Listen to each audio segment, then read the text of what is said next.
Sẽ chết là mua giò lo rồi chỉ kết phụ lỗ. Rồi bây giờ nó chuột lỗ. bình thường chỉ vớt xuống ạ. Tiền nó. Rồi nấu. Tất cả. Nó tiền nấu. Nhiều. Cũng là thế. Hiểu, nó là đầu hiểu.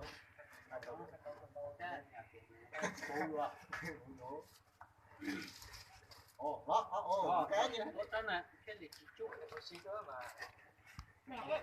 chiều xíu hết rồi chiều xíu mà không chỉ có gió thì là chỉ đi dưới lỗ. phụ thoát cho té luôn. Ồ, giờ là sẽ lấy bút này vô lột tiền này được.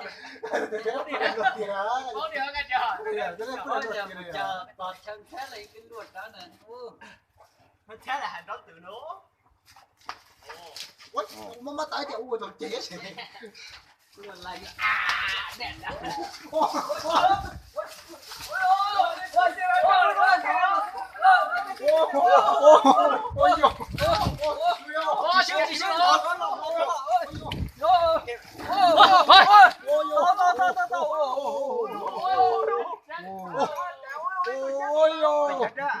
Cái chọn nó. Ô, đồ tiền. Ô,